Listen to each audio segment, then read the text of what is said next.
lo que se diga sea dirigido por ti y que nos hagas conocer más de tu bendita creación.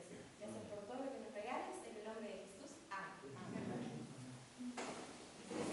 Como estuvimos ya presentándolo a través de la página de papá, que le agradecemos mucho a Augusta, que es el creador de la página y el que siempre está ahí subiendo todo, así que le agradecemos mucho también a Augusta. Le vamos a hacer pasar entonces al doctor Oscar Ponce, que nos acompaña con su esposa, su hija y bueno, también su próximo bebé, que viene en camino. Así que bueno, todo suyo, le damos la bienvenida. Nosotros somos los del Centro Universitario y bueno, estamos muy agradecidos de que nos puedan acompañar esta noche. Bueno, en realidad, esta iglesia que recién está empezando, me recuerda un poco a mi iglesia, allá en la provincia de Buenos Aires. También nos tocó ser pioneros en esa iglesia, ¿no? Y pegar azulejos, y pintar paredes, y hacerle el aguante. Y bueno, pero ustedes han tenido un buen principio, las sillas tan hermosas, y el cortinado muy bueno. Así que yo creo que donde hay dos o tres reunidos en el nombre del Señor, allí Dios está. Los judíos, yo vengo de raíz hebrea, y decimos lejaim. Y la palabra lejaim es cuando nosotros celebramos por la vida. Estamos felices por este momento, que es irrepetible, como irrepetible es el ser humano, como irrepetible es en este momento de la creación. Nos estamos uniendo a tal vez miles y millares de ángeles y de seres no caídos, como dice la hermana Juan. Así que por un segundo muchas veces pienso, cuando entro a dar conferencias en iglesias chicas, si tener el discernimiento espiritual para que abramos los ojos y que veamos que más son los que están con nosotros que contra quienes están en contra de nosotros. Y en este avatar, en esta vida, en esta vorágine que estamos viviendo en el último tiempo, es importante tener en cuenta que este tramo, este pequeño tramo para el encuentro con Yeshua HaMashiach, Jesús, el Mesías, va a ser muy poco. En cualquier momento las puertas del cielo se van a abrir y el cielo se va a enrollar como en un pergamino. Ya desde la ciencia, quienes estamos trabajando en la ciencia desde hace más de 20 años, sabemos que este tiempo queda muy poco. Ya la naturaleza nos está avisando. No nos terminamos de sorprender con el gran incendio en el Amazonas, en el Mato Grosso. Estaba hablando el otro día con un portugués, estuvimos hablando hasta la 1 de la madrugada y él con lágrimas me decía: eso no se recupera más, ya no queda nada. El pulmón del planeta está invadido por xenobióticos tóxicos, por toxinas. Entonces esas tierras van a ser irrecuperables. No nos sorprendemos de esa gran quemazón, que en África, el segundo pulmón del planeta, también está pasando lo mismo.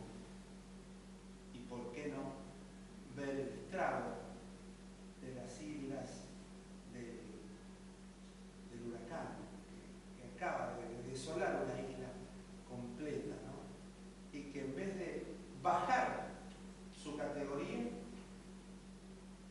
adquiere proporciones cada vez más asombrosas.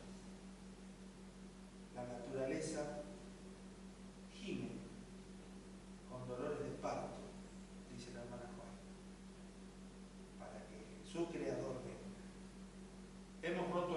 sempiterno, hemos roto lamentablemente el derecho, las leyes que constituyen el universo, lo digo como astrobiólogo, están cada vez más rotas.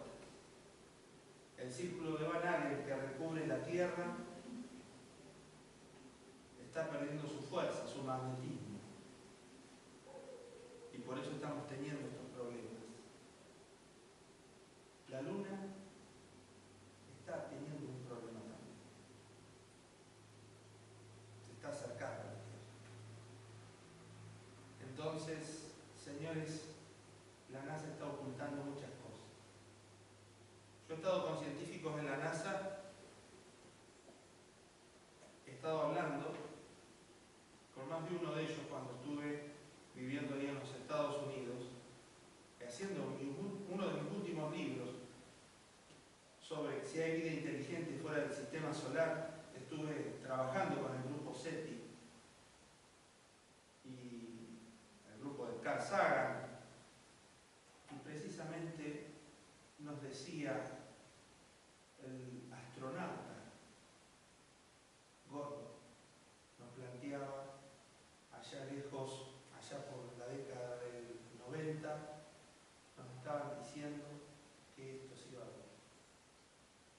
Hay que ver la Tierra desde el aire, desde el espacio, para ver que cada vez menos es el planeta verde, cada vez más desolada está. Si ustedes ven satelitalmente ahora la Tierra, van a ver un episodio muy triste. Google Earth debería, como bien digo, debería actualizar las fotos. Están muriendo especies animales y vegetales. Y señores, esto no es alarmismo, esto es ciencia. Los xenobióticos tóxicos están aumentando de manera asombrosa. El ser humano cada vez más desperdicia más cosas para poder vivir.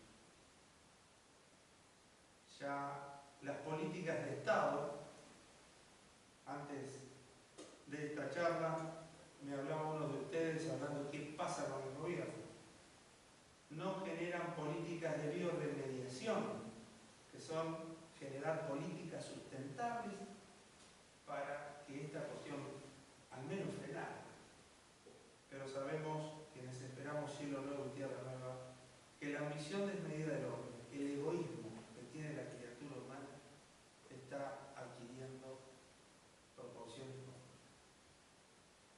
Hoy vamos a hablar de una extinción en masa. La charla de hoy, muy diferente a la que han escuchado algunos que han estado en mis conferencias anteriores, no voy a hablar de dinosaurios. Porque más de uno me ha preguntado, doctor, ¿y usted va a hablar algún concepto de su libro sobre dinosaurios? No. Hoy voy a hablar puntualmente sobre un tema crucial para la identidad de hoy. Es un tema en el cual toda la humanidad se doblegó. Es el tema del Arca de Noé. Yo les voy a invitar que quien me está asistiendo en eso, vamos a hablar sobre el Arca de Noé y las evidencias científicas que tenemos de que este diluvio existió. Les voy a fundamentar primero por qué hay que estudiar este tema. Yo trato de no creer por creer y no descreer por descreer. Llevarlo todo al tamiz de la razón, es decir, llevarlo todo a una fe racional, poder entender esta cosmovisión. Bien, vamos a avanzar. ¿Y por qué estudiar el tema del arca? ¿Qué tipo de vinculación tiene este tema con las doctrinas fundamentales? Las doctrinas que creen ustedes y que creo yo. ¿Qué incidencia tiene creer o no creer en el arca?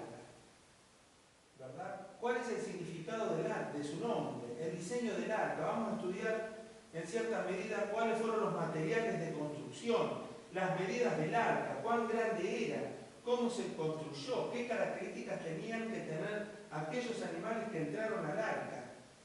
Vamos a hablar de Noé, de su familia, las provisiones de alimento, cuánto tiempo estuvieron dentro del arca, dónde fue a parar el arca. Y vamos a hablar acerca, no de las 584 tradiciones del diluvio, que desde los sitios Hopi hasta los amerindios, es decir, los mapuches, en su lenguaje mapudungún, saben hablar de la gesta del diluvio. Los mapuches, en nuestras tierras. Los yamanas, los toltecas, los olmecas,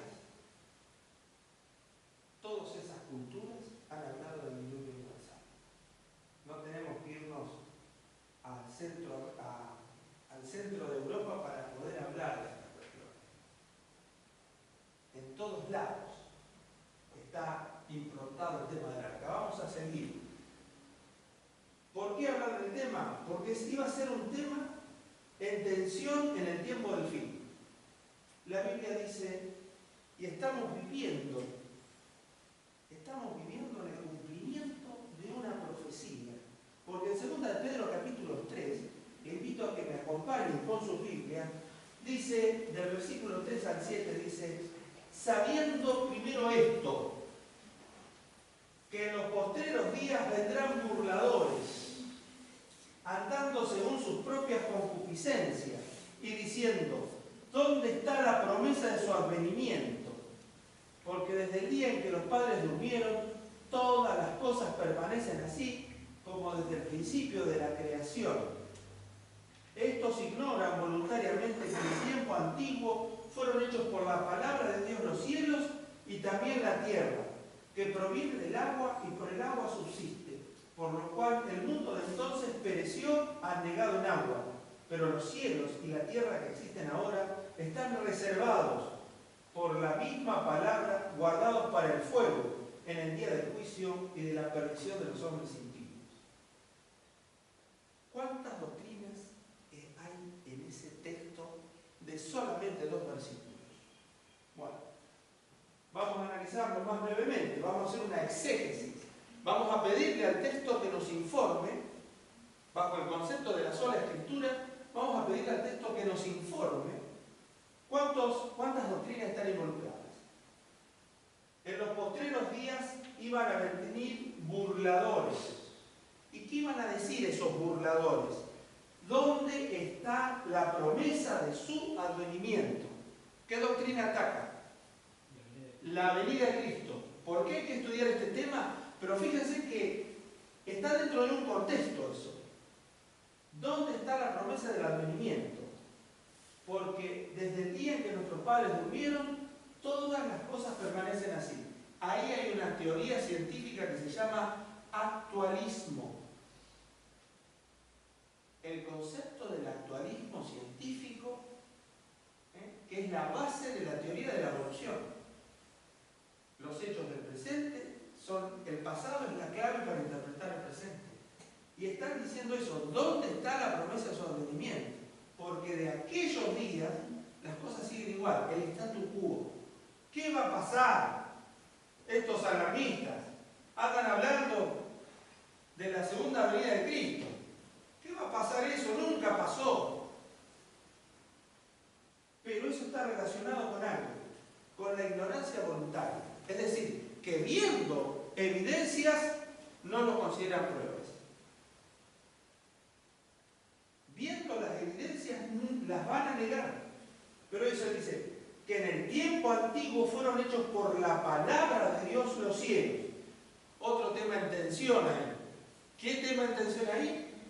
Que fue hecho por Dios, por la palabra de Dios los cielos y la tierra. ¿Qué están negando? La creación. Están negando el concepto del creacionismo.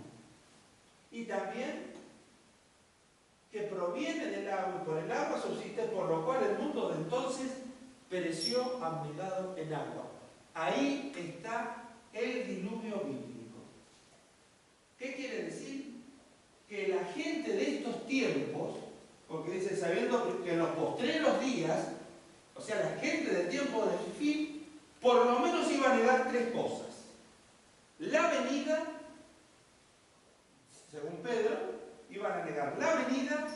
iba a negar también el creacionismo de base bíblica y el diluvio bíblico.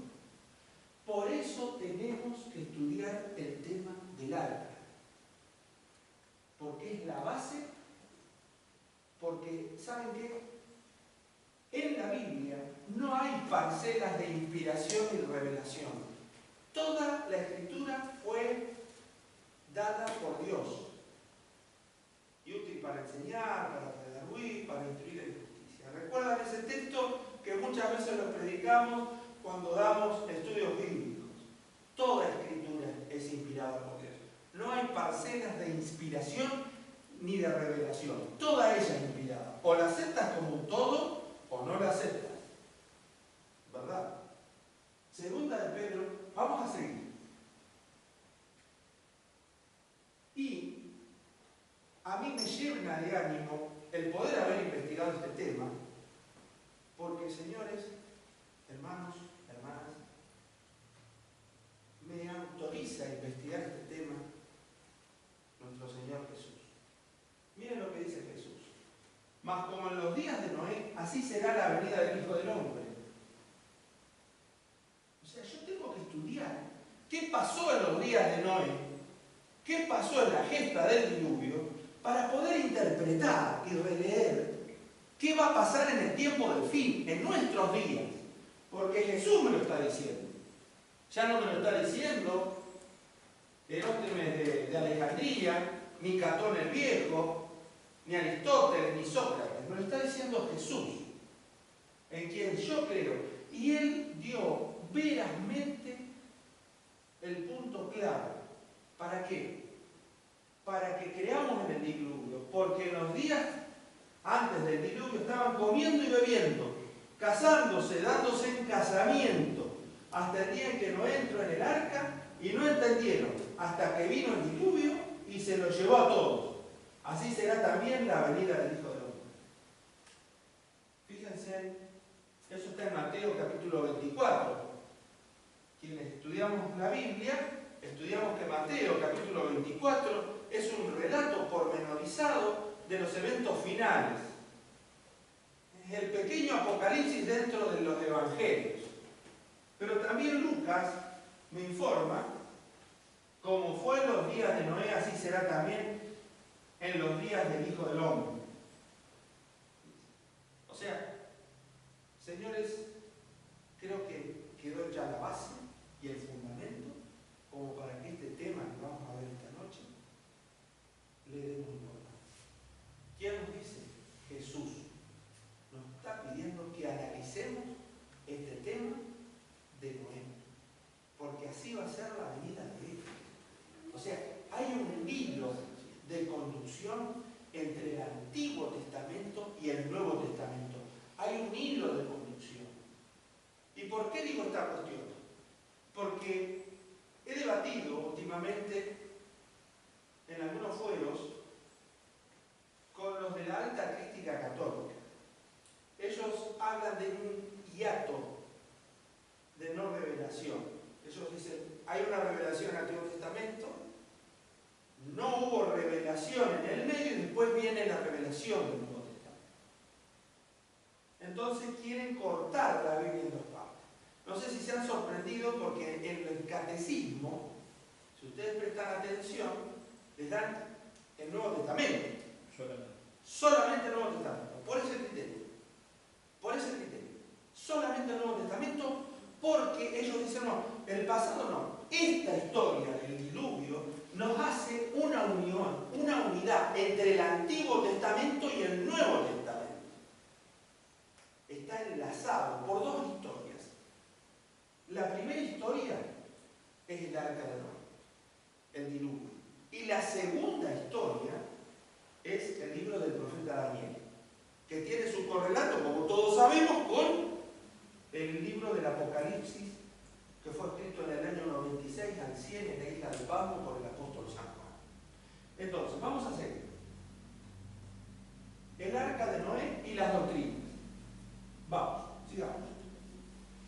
Durante los siglos XVI y XVII se creía en la autoridad de la Biblia. Todas las personas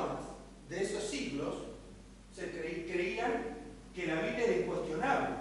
La autoridad como palabra, la palabra de Dios, era incuestionable. Relatos como la creación, el diluvio, el arca, eran asumidos por las ciencias de aquel entonces como un hecho válido. Si ustedes ven, historiadores narran toda la historia del arca y del diluvio, eran creídos por los científicos de aquella época. Muchos adelantos científicos fueron generados por ese tipo de creencia. Recuerdo un expulsemo y sin embargo se mueve, que decían los sabios de aquel entonces, cuando debatían la circunferencia de la Tierra, cuando hablaban de la presión del aire en aquella época. La Biblia era incuestionable en esa época. Sigamos. Con el descubrimiento de nuevas tierras, ¿qué pasó? Como por ejemplo las Américas, el número de especies va aumentando y llegó a formularse en aquel entonces una pregunta: ¿cómo pudieron entrar todos estos animales dentro de un arca tan pequeña? Primer pregunta, primer piedrazo que le dan a la Biblia fue el arca de Noé. Dijeron, no, tantos animales nuevos no pueden entrar en el arca. Entonces, el arca pasó a ser de un relato válido, creído, a ser un relato de carácter mitológico o con algún tipo de enseñanza espiritual. ¿Qué quiere decir? No se creía en la literalidad del libro de Génesis. Hasta el día de hoy, la Iglesia Católica sostiene que es un relato de carácter mitológico. Entonces, todos estos temas pasan a ser no tan creídos. Sigamos. Entonces, pero esto tenía un problema. El dejar de creer en el arca tenía varias consecuencias. El hecho de dejar de creer en el arca incidía en el diluvio universal, el cual pasó a ser un relato de carácter mitológico y pasó a ser de un diluvio universal a un diluvio local. Fue una inundación del Tigris y del Éufrates. Si hoy ven los canales de televisión, Discovery y National Geographic, tienen esa teoría, que el diluvio fue una inundación local del Tigris y del Éufrates, que para esa gente se inundó todo el mundo, porque vivían en eso y no sabían otra cosa. ¿Verdad? Eso es lo que sostiene hoy la ciencia. Pero el creer en eso tenía una incidencia más. Si dejamos de creer en la constante de desintegración, de que haya pasado un diluvio, que haya cambiado la columna geológica, que haya cambiado la estructura de la Tierra a nivel geológico, si dejamos de creer en ese concepto, tiene una incidencia en los 6.000 años de antigüedad. Si vamos a analizar cómo hoy, con la frecuencia que se van desgastando, los ríos van desgastando las napas de la Tierra, le atribuimos no miles, sino millones de años a esa antigüedad. ¿Verdad? Es decir, dejamos de creer en los cientos y miles de años que habla la Biblia y pasamos a creer en un periodo de tiempo más largo. Entonces hablamos no de miles, sino que ahora hablamos de millones de años. Por eso pueden datar un dinosaurio en 165 millones de años. ¿Verdad? Por las dataciones radiométricas de carbono 14, que tienen enormes fallas. Las dataciones radiométricas son cómo datás un fósil, cómo datás alguna estructura biológica. Entonces, las dataciones radiométricas se basan puntualmente en la parte de la radiometría, que es una parte de la ciencia que va a estudiar puntualmente si ese fósil perteneció a una determinada estructura geológica, si es del Mioceno, si es del Plioceno. Plioceno, sigue el Oligoceno. Pero ¿qué pasa? Esa estructura, para datar radiométricamente algo, se usa el carbono 14. Pero esa misma estructura también puede ser tratada y estudiada por iridio, estroncio, potasio, argón, ¿verdad? Aquellos que están estudiando, acá son centros de estudiantes, así que me imagino que alguno está estudiando medicina, alguno está estudiando alguna carrera afín a la biología y me va a poder entender lo que estoy diciendo en estos momentos. Chicos, el hecho que una cosa sea medida por varios sistemas de medición, ¿eso qué quiere decir? Que todos los sistemas de medición que se miden tienen fallas. Si no, habría un solo sistema de medición y no habría ningún problema. Pero el hecho que un mismo fósil, los datos, la cabeza de Tutankamón, el yelmo de Tutankamón, su momia, sea datada por iridio, estroncio, potasio, argón, carbono 14, y todos le dan diferentes edades, quiere decir que todos los elementos de medición tienen fallas, tienen contaminación radiogénica. Bien, y eso cayó en la creencia, en vez de creer en los miles de años, pasamos a creer en los millones de años. Sigamos. Entonces vamos a ver el plato así.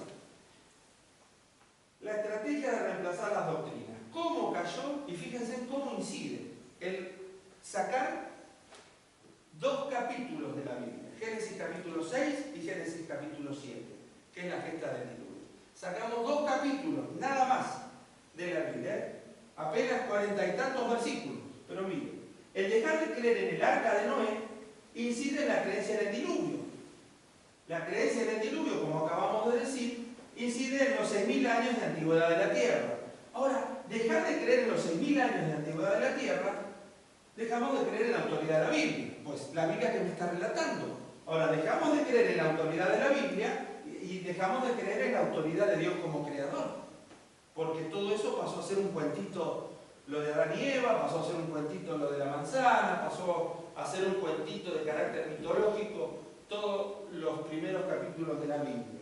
Ahora, dejamos de creer en la autoridad de Dios como creador, dejamos de creer en ¿qué? En el sábado. ¿Cuál es el monumento de la creación? Pues el sábado. Entonces dejamos de creer en el sábado. Ahora, dejar de creer en el sábado, dejamos de creer en la doctrina de la salvación. Y dejar de creer en porque el sábado está comprendido dentro de los 10 mandamientos. Entonces dejamos de creer en la doctrina de la salvación, dejamos de creer en la segunda venida de Cristo. Entonces, dejar de creer en la segunda venida de Cristo, dejamos de creer también en los cielos nuevos y en la tierra nueva. O sea, es un dominio. Fíjense que yo partí en no creer en el arca de Noé. Pero todo está relacionado. Está todo relacionado. No hay una cosa en la Biblia que no está relacionada con todo, porque todo tiene que ver con todo en la Biblia. Vamos a seguir, por favor. Ahora, para eso necesitamos reemplazar. ¿Y cómo reemplazamos? Paradigma uniformista. El pasado es la clave del presente. Dejamos de creer en esa línea de tiempo que narra la Biblia y decimos que todas las cosas permanecen así como los días de la creación.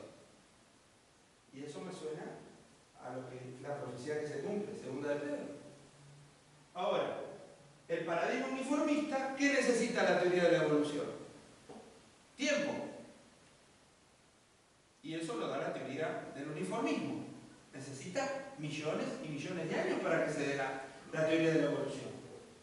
Porque en el tiempo de vida que tenemos nosotros, no vamos a ver un pavo transformarse en una golondrina, jamás. Entonces vamos a necesitar hablar de jabones perdidos. Pero para hablar de jabones perdidos vamos a necesitar millones y millones y millones y millones de años. Donde todas las especies van a tener mezclarse. Y como lo dije, en una sociedad de jóvenes, no vaya a ser cuestión de que en vez de comernos una gallina nos estemos comiendo un dinosaurio evolucionario. Porque algunos creen en esa teoría.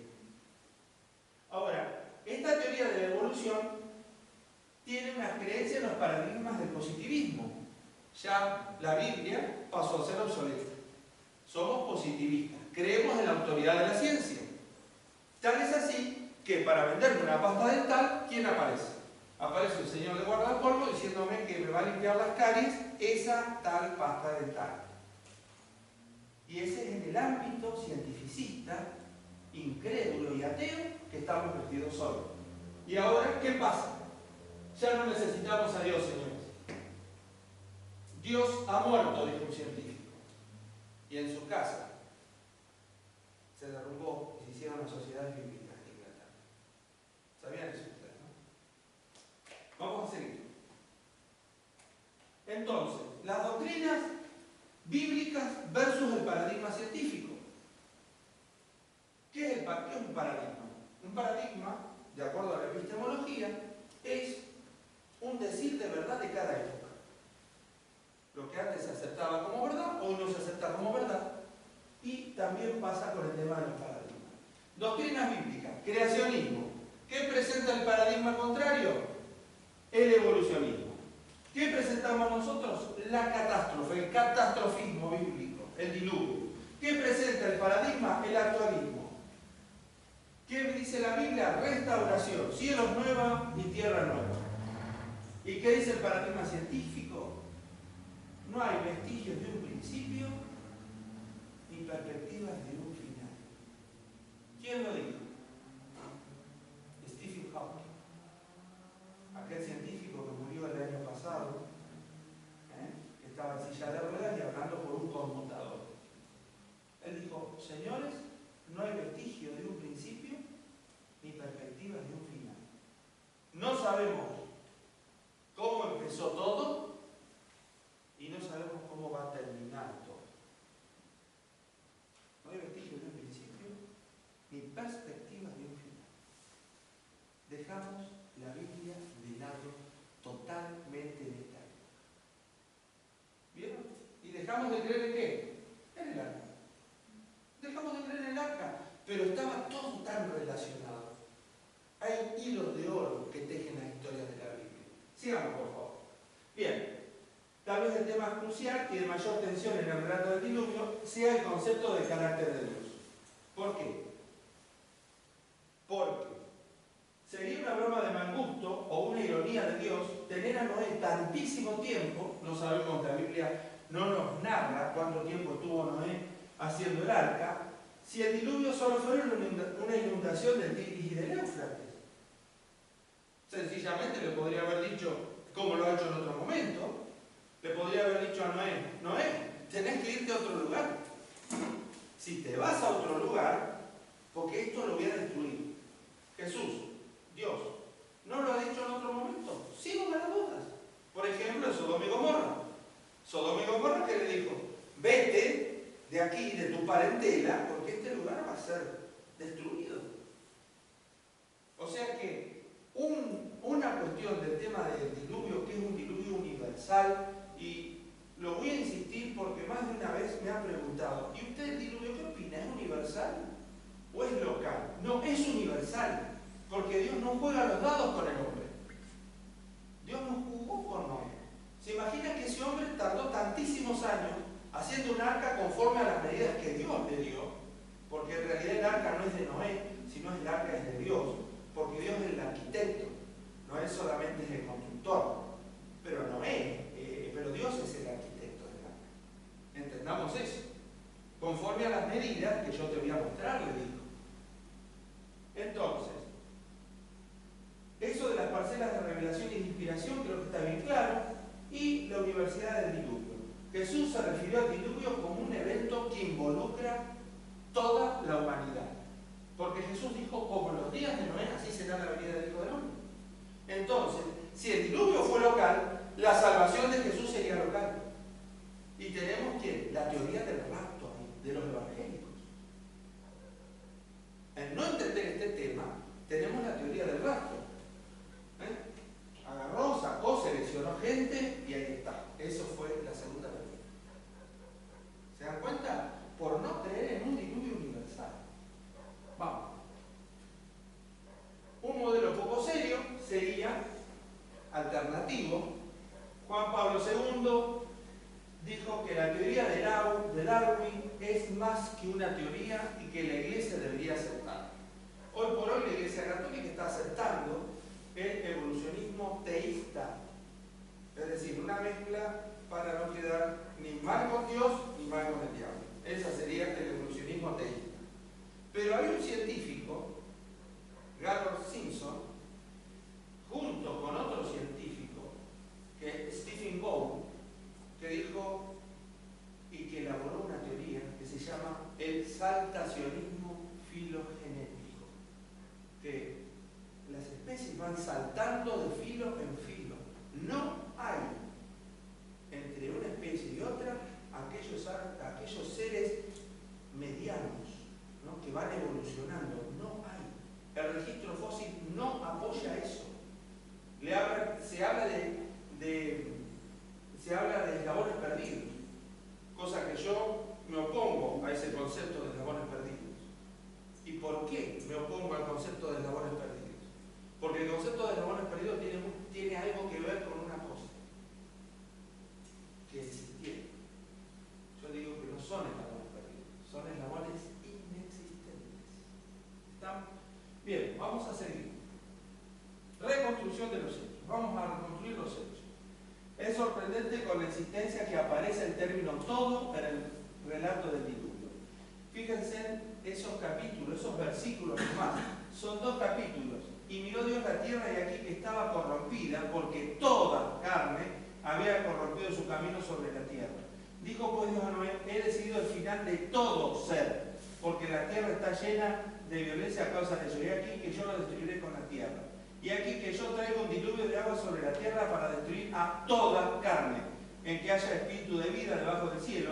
Todo lo que hay en la tierra morirá, y de todo lo que vive, de toda carne, 2 de cada especie meterás en el arca, y reiré sobre la tierra todo ser viviente. Aquel día fueron rotas todas las fuentes del grande abismo, y todos los animales silvestres según su especie, y todos los animales domesticados según su especie, y todo reptil que se arrastra sobre la tierra según su especie, y todo pájaro de toda especie. Y las aguas subieron mucho sobre la tierra, y todos los montes altos que había debajo de los cielos fueron cubiertos. Todo, todo, todo. Eso me da a entender prestaron atención a eso. La expresión todo. Es impresionante lo reiterativa que es la Biblia, señalando que el diluvio es universal. Y si vamos al original griego, hebreo, ¿ustedes saben cómo se lee el Génesis capítulo 1, versículo 1? Bereshit bara Elohim shamay haretz. O Saharet tohu babohu, o Saharet tohu babohu. En el principio creó Dios los cielos y la tierra estaba desolada y vacía.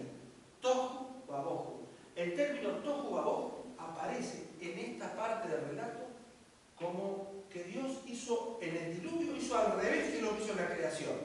Vieron que en la creación Dios separa el agua de lo seco. Bueno, en el diluvio hizo al revés. Hizo todo tohu babohu. Mezcló todo, todo con todo. ¿Me entienden? Es un hecho impresionante eso. Hay que tener en cuenta cuando uno va a los originales, porque se encuentra, se desasna, que la Biblia no sostiene otra cosa que la que nosotros mantenemos en el comentario bíblico adventista. ¿Sí o no? Consecuencias universales del diluvio. Así fue destruido todo ser que vivía sobre la faz de la tierra. Por eso, algunos relatos que se salvaron estos, que se salvaron estos otros, no los creen. Porque la Biblia dice todo. Y debatan, agarren sus Biblias y marquen la consecuencia de todo. Y léanselo a cualquiera. ¿Ves la cantidad de veces que Dios dice todo? Fue destruido todo ser viviente. Y con todo ser viviente que está sobre vosotros, aves, las consecuencias para la vida, toda bestia de la tierra que esté con vosotros, estableceré mi pacto. Así como Dios iba a destruir todo lo que iba a estar fuera del arca, iba a salvar todo lo que estaba dentro del arca. Ese fue el negocio que Dios hizo con nosotros. Ese es el negocio que Dios nos hace hoy. Si estás adentro de las normas de Dios, todos serán salvos. Ahora, si te arriesgas de las normas de Dios, va a pasar como los días de Noé. Y qué hermoso sermón podría armar yo con Sigamos. ¿Qué significa la palabra arca? Hazte un arca de madera de lufer. Harás aposentos en el arca, la fatearás con brea, por dentro y por fuera, y de esta manera la harás 300 codos de longitud del arca, de 50 codos de ancho y de 30 codos su altura. Una ventana harás al arca y la acabarás a un codo de elevación por la parte de arriba, y pondrás la puerta del arca a su lado, y le harás piso bajo, segundo y tercero. Génesis 6, del 14 al 16. Eso es todo lo que tenemos sobre la construcción del arca. Tenemos muchos problemas, muchísimos problemas. Primer problema, ¿qué quiso decir Dios y Noé con la palabra arca? No lo sabemos. No lo sabemos. Tampoco sabemos qué era el gofer. Tampoco sabemos qué medida tenía en realidad. Pongámoslo. En esa época había varios codos que se usaban. Estaba el hebreo largo, el hebreo corto. Si ustedes van a la Biblia atrás, en tabla de pesos y medidas, les va a decir la Biblia más o menos cuánto medía un codo egipcio, que era desde el codo hasta la punta de los dedos, y cuánto medía el codo babilónico, de la punta del codo hasta los dedos. Entonces no sabemos qué sistema de medición usó Moisés para poder referenciar el arca. Y también tenemos otro problema, que la calafatearás con brea. Ojo con este tema. ¿Por qué? Brea. ¿Y qué es la brea? La descomposición Del petróleo. Bien, la descomposición de los árboles de la gran extinción. ¿Verdad? Brea antediluviana, ¿qué extinción hubo? Entonces, ¿dónde sacó Noé para calafatear por dentro y por fuera el arca? Si no existía brea. Si me están diciendo ustedes que es un derivado del petróleo, ustedes me lo están diciendo. Lo pongo en la casuística. No, pero créanme que hay una respuesta. No se asusten, no se pierdan el próximo capítulo. En Netflix no está. Vamos a seguir que está acá. Bien, el arca. La palabra arca traduce del verbo te o tevita, que quiere decir caja. Aparece 2 veces en la Biblia la palabra arca.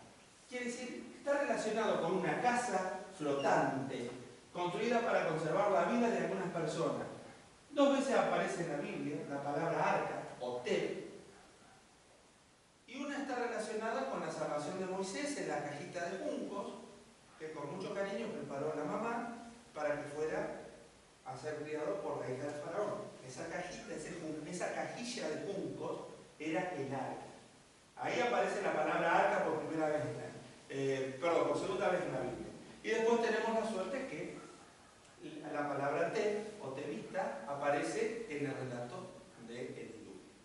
Pero las dos están relacionadas con la flotabilidad, las dos están relacionadas con la salvación de la vida y las dos están relacionadas con el desplazamiento de un lugar a otro, ¿verdad? Para salvar la vida.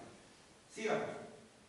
La palabra hebrea aquí traducida arca procede de un término egipcio que designaba grandes barcos marítimos empleados para el transporte de los obeliscos.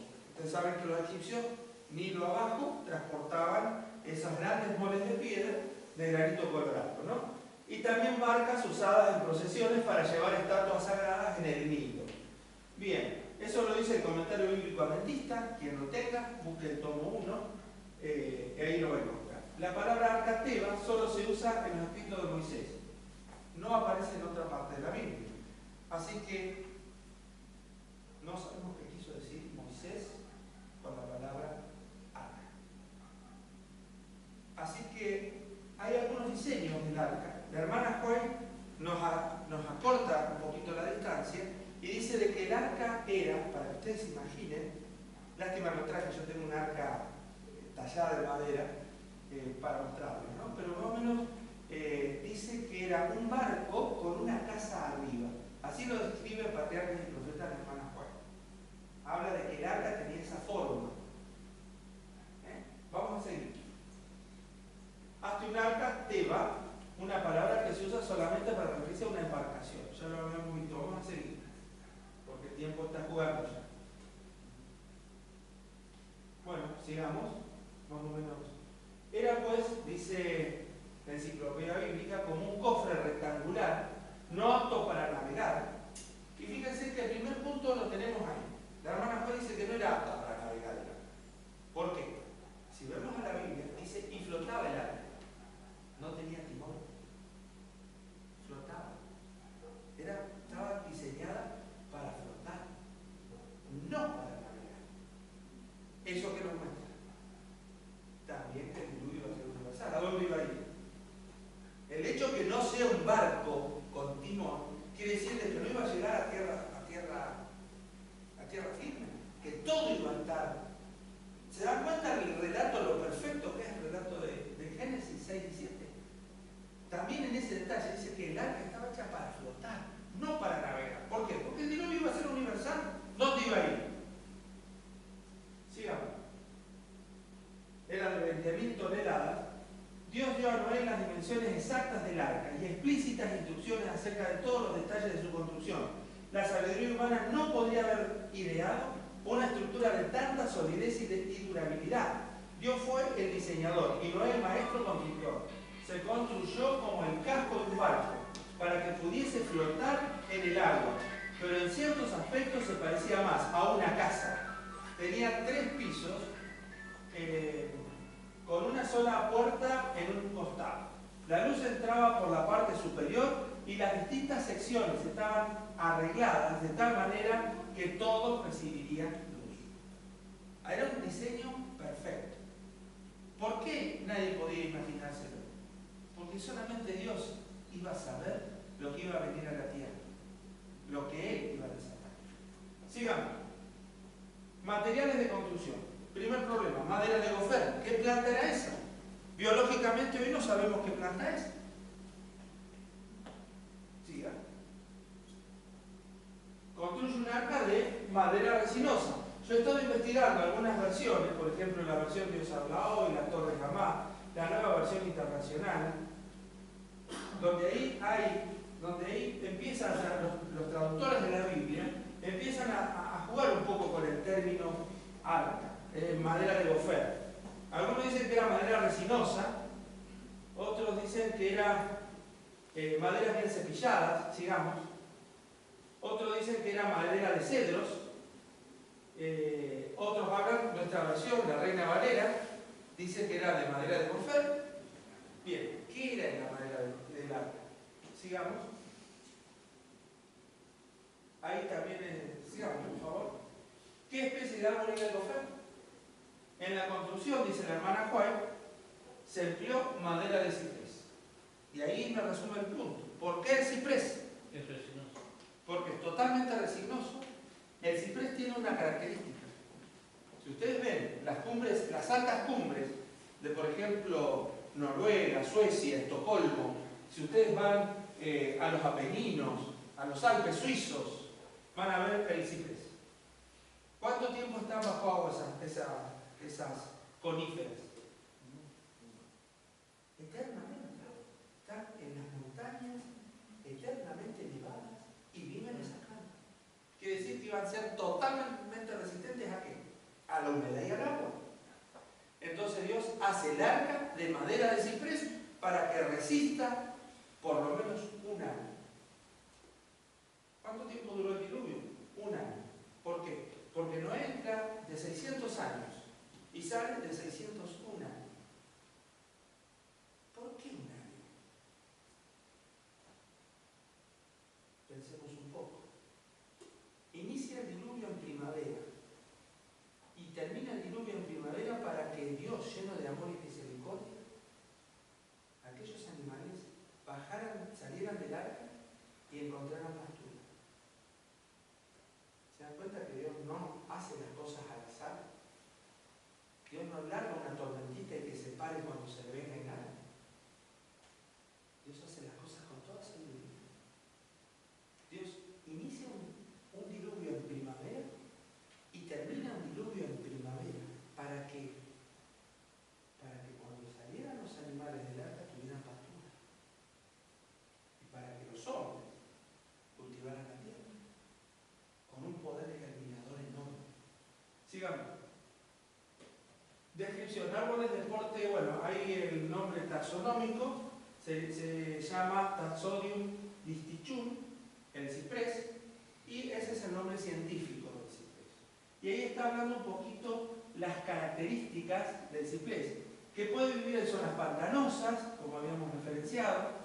Es una estructura especial denominada neumatóforos, los cuales intervienen en la respiración de las raíces, evitando la putrefacción.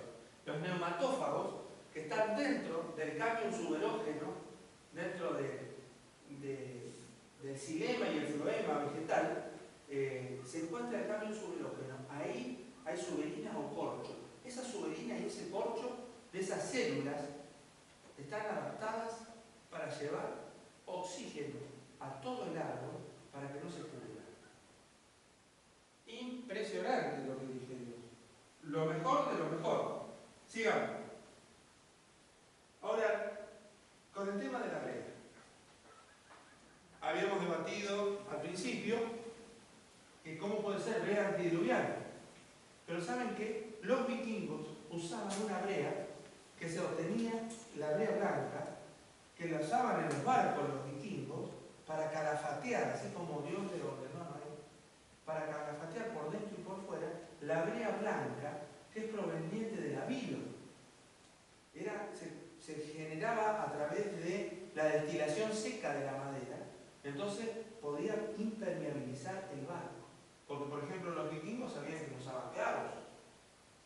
Eran maderas, era como un troquelado que hacían, el casco de la nave de los vikingos, y ellos no usaban tarugos de madera con madera, y la calafateaban, le daban ese plástico alrededor para que no se hundiera. Lo mismo, parece que el mismo diseño usó Noé. Hoy por hoy los científicos saben que existió la brea blanca en esa época. Entonces, roto el paradigma, que muchas veces a los creacionistas dicen, sí, pero la Biblia no está justa, porque dice que Dios le pidió a Moisés, a Noé que hiciera algo que no era correspondiente. Porque habla de brea y esa brea no era, antes del diluvio no había brea porque no había una extinción del mar. Pero hoy por hoy, a través de este descubrimiento, podemos debatirlo. Sigamos. La construcción de esta estructura fue un proceso lento y trabajoso. A pesar, dice la hermana White, de la gran fuerza que poseían los hombres de aquel entonces, debido al gran tamaño de los árboles de la naturaleza de la madera, se necesitaba mucho más tiempo que ahora para prepararla. Se hizo todo lo humanamente posible para que la obra resultase perfecta. Sin embargo, el arca de por sí no hubiera podido soportar la tempestad que había de venir sobre la tierra. Solo Dios podría guardar a sus siervos de las aguas borrascosas.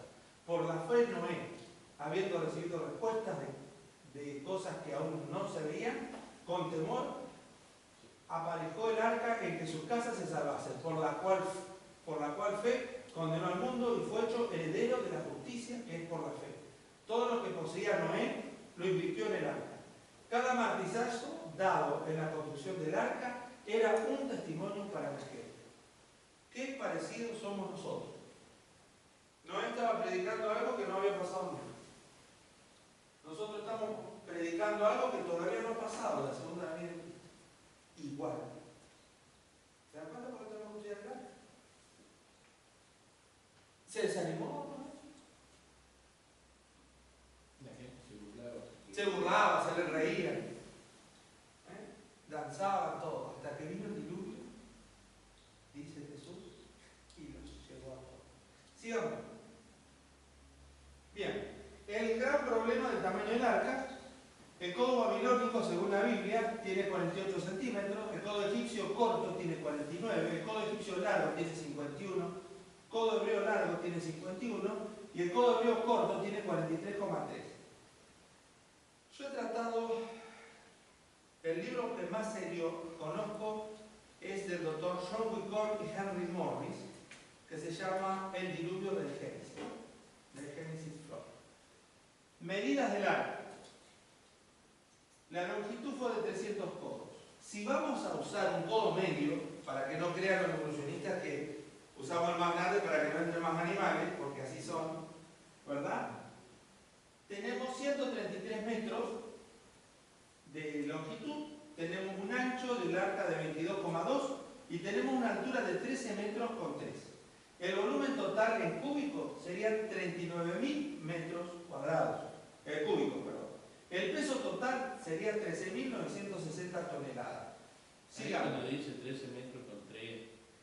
Claro. No es tan alto para hacerlo para los animales que... Claro, correcto, estamos hablando de 13 metros. Sí. Estamos hablando que no era una cosa tan gigante, pero vamos a ver cómo es. Y acá me está dando una clave para contarles algo más sobre el arca. Sobre el tamaño de los animales del arca. Por favor, recuerden ese punto. Tonelaje de desplazamiento del arca. Y ahí ya estamos investigando en el diluvio de Génesis del Dr. John Wickham y Henry Morley. Si hacemos este cálculo, el desplazamiento serían 19.000, casi 20.000 toneladas de desplazamiento, de fuerza. Se bancaba mucho. Vamos, sigamos. Ahora bien, esto lo saqué de literatura evolucionista. Los animales que están en el arca. Mamíferos hay 3.500 especies de mamíferos. De aves hay 8.600. De reptiles hay 5.500. Tunicanos, equinodermos, artrópodos son los insectos. Hay más grandes, pero no hay problema gente, son insectos. Moluscos, tunicados y equinodermos tampoco tenemos problemas porque están en el mar. O sea que no habría problema. Los gusanos también no tenemos problemas, son chicos. Las esponjas, los protozoarios y los peces tampoco, y los cementerios tampoco. Quiere decir que hay 1 millón de especies, de las cuales en ese 1 millón de especies la gran torta señalaría que no entraban en el arca. Con vivir una vida foránea en el mar, no hay problema. ¿Tenemos problemas con los mamíferos y las aves y los reptiles? Tampoco. Por ejemplo, ¿qué problema hay con meter todas las especies de serpientes que hay adentro del arca? Considerando que las condiciones del diluvio iban a generar oscuridad. Y esos animales hibernan. ¿Qué quiere decir? Que no son peligrosos para nosotros, porque están durmiendo, débiles y indefensos. Los animales más grandes, por ejemplo el oso, también hiberna. Yo había pensado algo diferente cuando yo pensé que había actuado con animales como actuó con el león y Daniel. Cerrándole la boca a ellos, pero sin ir a ese concepto religioso y por fe. También desde la razón podemos entender de que esos animales, y ahora cuando les muestre lo próximo, se van a caer de espalda. Porque ¿cómo nos manejamos los animales que entraron a la Biblia? Como la bella historia de la Biblia, se equivoca. Es un error garrafal que deberían borrar esos libros de la bella historia de la Biblia. Y deberían editarlos por realmente como fue la cosa. Los animales dentro del arca, los animales que entraron al arca, por 4 razones tenían que ser jóvenes, no adultos. Si ustedes ven los animales que muestran la bella historia de la Biblia, todos gigantes. El oso, el elefante, la jirafa. Pero no fue así. Ese pintor se equivocó, no fue así. Vamos a ver las razones biológicas que yo les escribo sobre esto. Principios ecológicos usados por Dios en la gesta del diluvio. Sigamos. Principios ecológicos de los animales que entraron en el arca. ¿Por qué tenían que ser jóvenes? Por el poder genético. ¿Por qué? Porque después que salían del diluvio, ¿qué iba a pasar? Tenían que tener relaciones, tenían que procrear. Tenían que procrear esos animales. Y un animal viejo no va a procrear. Un animal con todo el poder de su juventud, por supuesto que sí. Yo tengo un conejito, a mi hija en realidad, tenemos el tipo, que ese conejito, bueno, ya tiene 5 años o 4, hija. Tiene 4 añitos. Claro, a los 2 años no lo podíamos tener en la jaula. ¿Saben por qué brincaba? Me imagino. Pero ahora, a los 4 años ya está re tranquilo. O sea, el poder genético que tiene un animal joven, eso es lo que Dios toma en cuenta. Por eso el animal que entró en el arca tiene que haber sido un cachorro. Segundo, la agresividad. Un cachorro no es agresivo.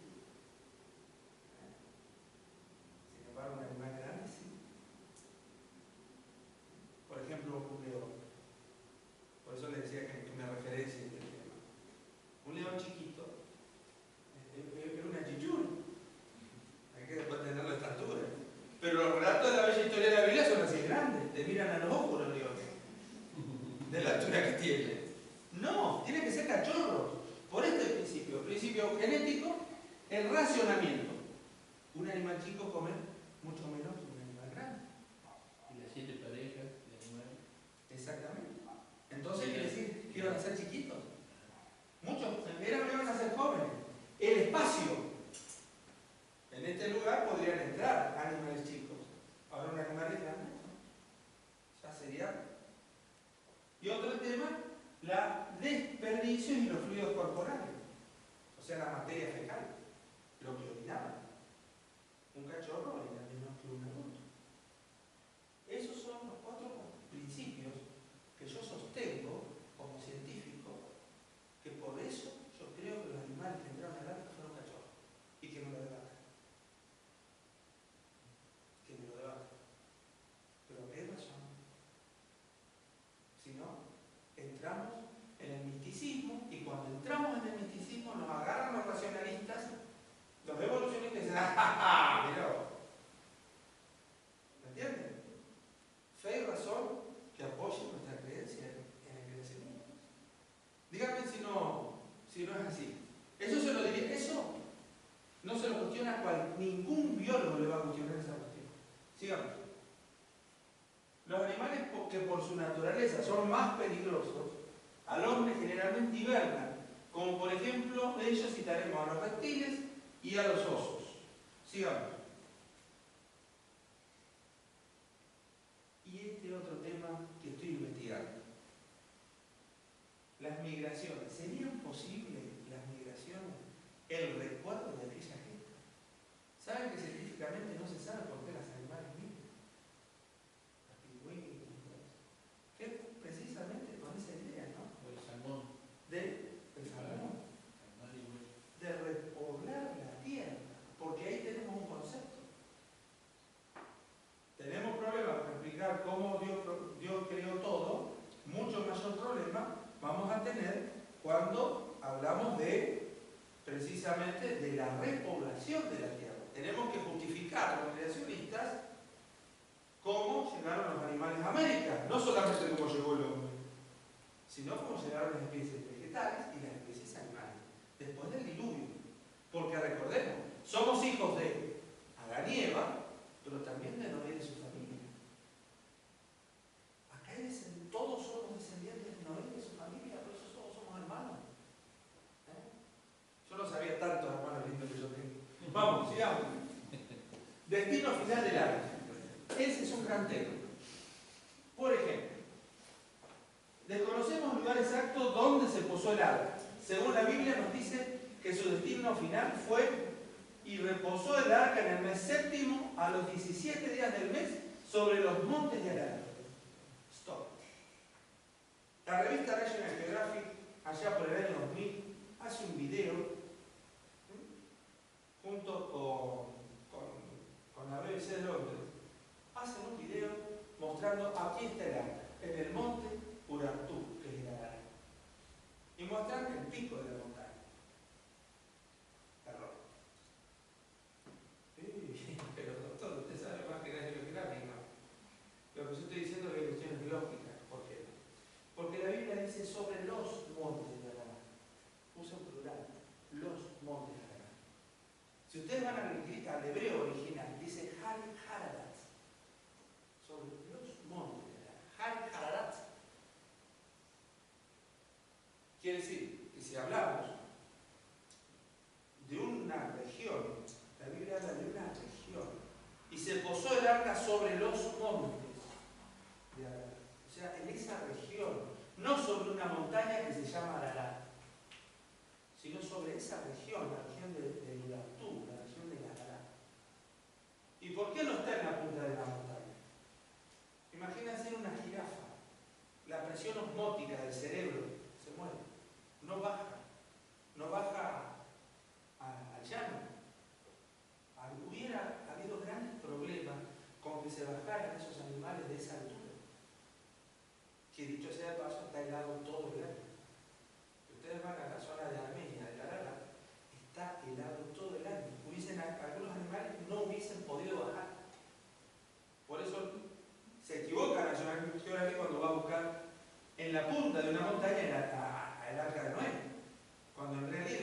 tiene que estar en una planicie para que los animales bajaran.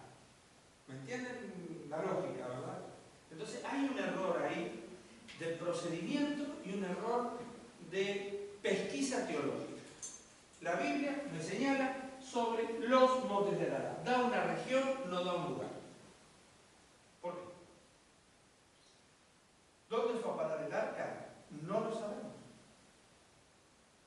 Hay algunas versiones, disculpe, Sí. que muestran, si ustedes pueden entrar en internet, muestran ahí como fotos que muestran que es como que hay algo en la montaña, ¿no? Que ellos dicen que es el arca. A mí me pasó que en los años 92, 93, había una revista que antes que Charles Berlitz, ¿ah? el doctor Charles Berlitz, un antropólogo. El norteamericano Un fue norteamericano, una estaba expedición. caminando por la Y encontró un pedazo. y cayó en un hueco y cayó dentro de algo que era como si fuera una jaula de madera. Claro. Y había pasto y todo eso seco ya, ¿no? Entonces saca esa madera y estaba todo petrificado. Y con eso se hace una cruz y la gente de Armenia, con esa cruz, la adoran a esa cruz en un lugar, en el sitio conocido como la Iglesia de la Posada, que es un lugar en las Armenias donde hay una iglesia donde, según dice el relato que el hermano comenta, está un pedazo del arca de Noé y se la adora literalmente. Yo creo que por esa cuestión, algunos elementos de la Biblia Dios ha permitido que no se encuentren, porque el hombre tiene la tendencia a arrodillarse ante cualquier cosa. Ya lo vemos con los católicos que se arrodillan ante cualquier cosa de madera o de yeso o de lo que sea, ¿verdad? Disculpen, pero nobleza obliga y me hago cargo de lo que digo. Entonces, ¿me entienden por qué yo creo? Yo creo que después del diluvio hay una cuestión lógica. Noé y su familia tenían que cruzar para calentarse, para hacer sus casas, sus tiendas. Yo creo que se usó pedazos del arca para seguir subsistiendo. Yo creo que el arca en gran parte se ha desarmado por cuestiones lógicas de Noé y su familia, que tenían que calentarse, que tenían que comer y que tenían que abrigarse, ¿verdad? Sigamos. Ya estamos llegando al final. Estadística de la historia. En el 95% de más de 200 leyendas del diluvio, el diluvio fue universal, dicen que fue el 88%. Que una familia fue salvada, el 70%. De la supervivencia fue por medio de un barco, es en el 67%. También se salvó a los animales. En el 66% el diluvio se debió a la maldad de los hombres. En el 66% los sobrevivientes habían sido prevenidos. En el 57% de esas 200 tradiciones del diluvio terminaron en una montaña. En el 35% se enviaron aves del barco y en el 9% exactamente 8 personas se salvaron. Eso es lo que dice la historia universal.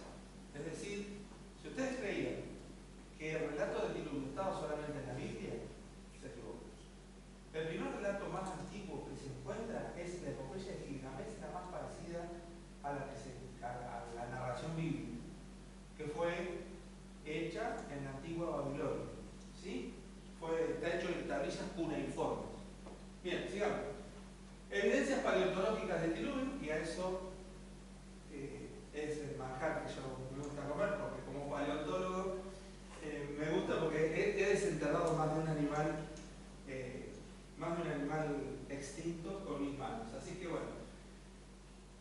El tema de incidencia de un tiempo geológico se observaron, si nosotros viéramos una columna geológica, por ejemplo, la que se encuentra en Alberta, en Canadá, o que también aparece en los Estados Unidos, por ejemplo, en la formación Morrison, allá en el Gran Cañón del Colorado, en Arizona, ustedes van a ver las placas una arriba de otra. Ahora, ¿saben qué? Donde aparecen los dinosaurios, no hay alimento. Si esas placas fueran millones y millones de años entre una placa y otra placa, ¿qué comieron los dinosaurios en ese periodo de tiempo? Sí, precisamente entre esas placas no hay alimento. Están las pisadas, están los huevos de dinosaurio. Por ejemplo, en el río Paluxy, en Glen Rock, Texas, hay toda una caminata de dinosaurios, de terópodos, pero no aparece absolutamente nada, aparece ahí la comida. Imagínense un velociraptor, un tiranosaurio rex sin comida. Imposible.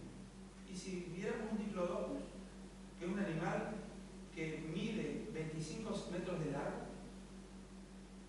un diplodocus, sin comida, tanto tiempo. Es evidencia de que la ausencia de evidencia, dice Carlos Simpson, es evidencia de ausencia. Quiere decir que donde están buscando se están equivocando. Eso es una prueba que la evolución no ha podido sostener y que nosotros como creacionistas podemos sostener literalmente. Somos mejores observadores en ese aspecto. Sigamos. Bien, acá tenemos la famosa columna geológica, que no se encuentra uniforme en ninguna parte del mundo, que algunas cuestiones están siendo inventadas y que los millones de años de la columna de la izquierda o de la derecha para ustedes es una ficción. No existe un lugar en la Tierra donde la tectónica y la columna geológica esté así. Los evolucionistas van a decir, bueno, ahí hay geosinclinales, hay cabalgamiento fisural, pero en las areniscas de Coconino están demostradas toda la corteza terrestre y ahí no existe tal evidencia geológica. Es una armazón que la teoría de la evolución necesita para generar el uniformismo que es contrario a la teoría del catastrofismo que estamos creyendo nosotros como narra la Biblia. Sigamos. Lo que sí dice el registro fósil es que en todo proceso de fosilización está presente el agua y un enterramiento rápido, lo que los paleontólogos decimos obstrucción. El fósil ha sido obstruccionado, ¿verdad? O encapsulado. Porque si no se obstrucciona y no se encapsula, ¿qué va a pasar? Los hongos, los autótrofos, los heterótrofos y todos los animales que constituyen la flora y fauna en el momento de la descomposición lo van a hacer pedazos a la muestra y nos vamos a quedar sin muestra. ¿Qué estoy diciendo? Que los hongos, las bacterias y los parásitos van a terminar con esa muestra. Quiere decir que donde hay un fósil hay un sepultamiento rápido y repentino. Y algunos fósiles de dinosaurios, por ejemplo un triceratops en Alberta, en Canadá, se lo han encontrado con pasto verde en su esófago. Impresionante. O sea, momentos de evolución. Y hay otras cosas que ustedes van a ver en National Geographic, por ejemplo en el rancho La Brea, ahí en California, ustedes van a encontrar, en el rancho La Brea, van a encontrar miles de animales depositados así, de golpe, el depredador y la presa, un tigre de dientes de sable junto con una macrauquenia. En ese momento, todos muertos ahí y todavía siguen desenterrando fósiles. Rancho La Brea, búsquenlo en internet y van a ver que hay hasta bivalvos, cefalópodos, goniatites, bernites, amonites, hay de todo en ese lugar. ¿Qué mezcló todo eso? ¿Qué fue Tohu Wabohu? Las aguas del diluvio. Los evolucionistas no pueden explicar esa evidencia. Sigamos. Bueno, esto ya lo han visto algunos, tipología de pisadas en terópodos. Ahí vemos, si eso fueran millones de años, fue la caminata más larga de la historia. Porque una pisada del animal aparece en el Triásico y otra pisada aparece en el Jurásico. Con 1 millón de diferencias de años. Bastante lento para caminar. Bastante lento, muchachos, para caminar. Muy lento, digamos, a mi gusto. Ahí están todas las medidas. Ahí se dan cuenta cómo es una falacia muchas veces lo que los evolucionistas creen. Sigamos. Bueno, acá vemos marcas de ondulitas. ¿Ven ahí como si fueran ondas de agua? Sí. Al costado de la pisada. Bueno, eso es las areniscas de Coconino. Hemos hecho un estudio científico, paleontológico, cuando yo estaba trabajando en el CONICET, donde las pisadas de los dinosaurios, por eso fui a Estados Unidos, para validar mi tesis, están inclinadas hacia un lado y fíjense que mayor peso aquellas dos pisadas que este dedo. Señal de que algo fuerte les tiraba el viento de este lado y hace que el animal se moviera así y así. Y estos animales usaban la cola porque tenía el isquión y usaban como equilibrio la cola. Pero estos animales se movían mucho para un costado y mucho para el otro. Y después en el lugar donde uno podría desenterrar y encontrar al animal, no. Aparece kilómetros adelante ese animal. El tema es que los arrastró hasta donde su final del destino. Evidentemente, el agua del diluvio. Y si leen el relato que está en Patriarcas y Profetas, dice que la gente de esa época se ataba a animales grandes y poderosos y porque huían hacia las montañas. Porque huían hacia las montañas. Era lógico que después, por eso la Biblia acá me aclara y me dice que Dios toma montañas fue cubierta. Ninguna. Puede ser que antes del diluvio Dios no hizo esa montaña que... No, seguramente esas montañas, por ejemplo, si vemos la gran sistema orogénico, la gran orogenia de las Américas, que es el sistema de la cordillera de los Andes, que luego se hunde en Centroamérica y luego surge como las rocallosas en los Estados Unidos hasta el Canadá, vamos a ver de que hay naturalmente hay una ingresión marina.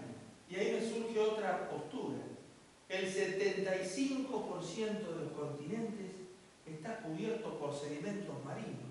¿Qué hace tanto sedimento marino en los continentes si el mar nunca estuvo ahí? Por ejemplo, en la zona de Libertador San Martín he encontrado 400 dientes de tiburón, entre los cuales se encuentra, junto con la gente del Museo de la Plata, con el doctor Carlos Sione, hemos hecho un estudio taxonómico de esos dientes y ¿saben qué? Hay 42 especies de tiburones que habitaban en esa zona de Libertador. Dice que hasta salía agua de abajo también. Claro, exactamente, ese es el tema. La Biblia dice que fue tan grande el diluvio que se abrieron las cuencas y la hermana Juan dice que no solamente venía agua de arriba hacia abajo, sino que desde las napas inferiores de la tierra subían hacia arriba. Pero ¿cómo no lo puedo creer? No, anda a Estados Unidos y vas a ver las fumarolas que hay, por ejemplo, en Yellowstone, van a ver géiseres saliendo, agua hirviendo, agujeros no más que este tamaño, del tamaño de una olla, saliendo con mucha fuerza y metros hacia arriba, saliendo agua, hirviendo. Es un espectáculo que yo me quedé sorprendido, nunca antes había visto una cosa así. Y justito en el momento que estábamos nosotros con el grupo del museo de allá de Estados Unidos, lo pudimos ver. Y un compañero mío pudo filmar eso, porque es raro verlo. Pero ver que sale una columna, un chorro de agua hacia arriba, con una presión enorme de agua hirviendo, realmente nos sorprendió. Eso me imagino cómo debe haber sido en la época de diluvio. Está hablando de su madre, la Biblia y la hermana Juan. Sigamos. Las huellas de los dinosaurios hechas en el agua muestran presión dispar en el hundimiento de las mismas. Esto indicaría que estos animales fueron sometidos o arrastrados por el agua, puesto que hay restos de pisadas, pero luego no se encuentra el animal en el sitio supuesto del enterramiento. Y en la charla de dinosaurios, también los que estuvieron, yo les había comentado que acá, en la parte del centro de nuestro país, la parte cordillerana, ustedes van a ver, por ejemplo, en Ichigualasto, en el Valle de la Luna, van a encontrar los bosques petrificados. Pero ¿saben qué? Son fósiles alóctonos, no autóctonos. ¿Y qué estoy diciendo? Que los troncos petrificados no hay ninguna raíz. Siempre aparece el tronco, pero no van a encontrar en ningún bosque petrificado del mundo, van a encontrar las raíces. ¿Qué quiere decir? Que son alóctonos, que estaba acá el bosque, algo fuerte los radió a los árboles y los depositó allá. Las raíces quedaron acá, pero el tronco quedó allá. Eso es lo que pueden encontrar en la Argentina, quien quiere visitar nuestro país, en la zona del Valle de la Luna, en Chihuahua y en los bosques petrificados de Neuquén. Van a encontrar eso. ¿Qué influye, por ejemplo, para generar que el pez quede petrificado? Porque me acuerdo cuando estuve haciendo un teológico en la universidad, el profesor Esteban me mostró un pez petrificado. Sí, sí. Bueno, yo tengo esos peces petrificados y le puedo... saliste del agua? Bueno, la sal es una explicación. La sal sabemos que conserva, pero esos fósiles que están en lajas, que están en las lajas, si usted va a la parte de Brasil, del sur de Brasil, y la parte de Antofagasta en Chile, también aparecen, y en el altiplano peruano, también aparecen esos fósiles petrificados.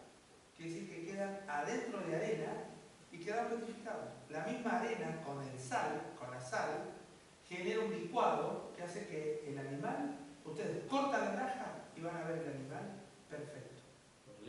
Por dentro. Pero la presión. Por eso la obducción no es solamente el hundimiento y el soterramiento, sino hay procesos de tafonosis y tanatocenosis. Eso daría la respuesta. La tafonosis y la tanatocenosis son formas de petrificación todas repentinas. Uno lo aprende en la Facultad de Biología y no necesita un doctorado de biología para saberlo, y uno va a entender que eso es acción diluvial, porque al momento de hoy no se fosiliza de la manera que se fosilizaba antes. Bien, otra forma es cómo aparecen los dinosaurios. La cabeza es en posición de angustia, la cabeza buscando la cola, como el volver al estado de feto. Quiere decir, es anoxia, falta de oxígeno. El animal, los reptiles, cuando falta oxígeno, tienden a volver al estado de huevo, la cabeza buscando la cola. Sigamos. Evidencia de muerte por anoxia, también una cabeza buscando la cola, ¿no? Boca abierta y con contorsión dorsal. Sigamos.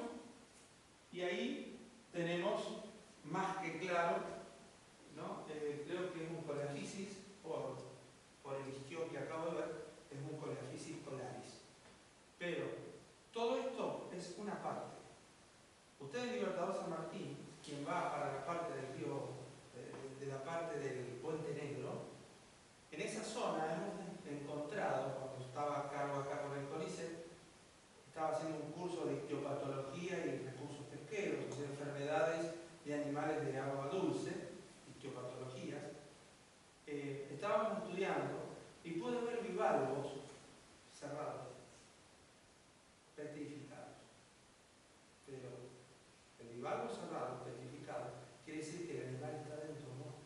Cuando normalmente nosotros vemos las dos charneras abiertas en cualquier playa de cualquier parte del mundo, ¿verdad? Esas son todas cosas que son evidencia. Si ustedes quieren alguna charla de evidencia sobre el diluvio universal, les puedo asegurar que tengo más de 240 evidencias. Porque saben que yo ya no creo en el diluvio. Yo sé que existió. Porque el creer solamente es basarnos en la fe.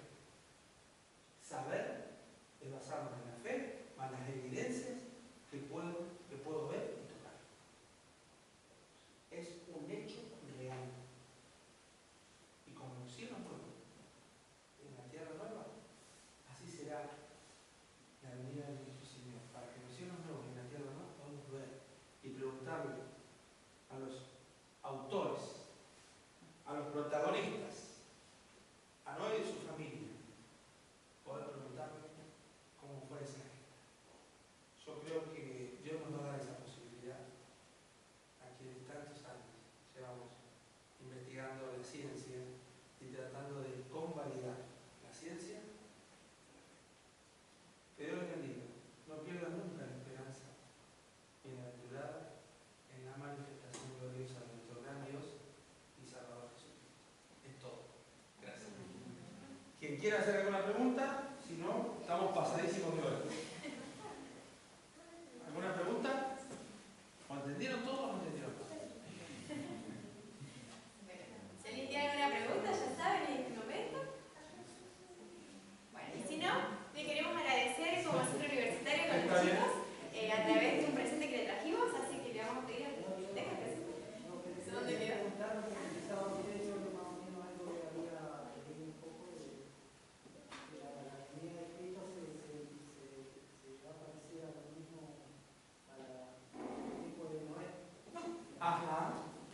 Sí, mire, sí, en realidad yo creo que los eventos se están dando.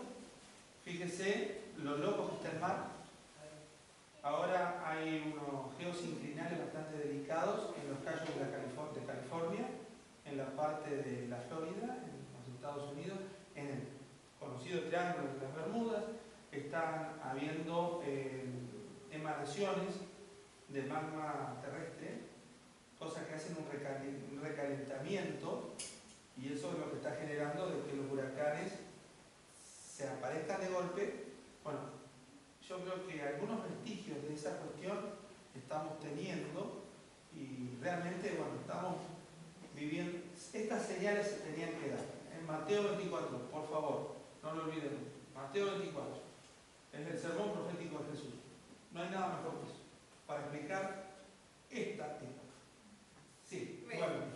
Los chicos son muy tímidos, así que me dijeron que se lo Uy, pero para mi amor, para tomar el desayuno. El desayuno. Bueno, así que muchas gracias por acompañarnos, la verdad. Bueno, mira, encomienda a Jehová tu camino y confía en él y él hará. El Salmo 37:5.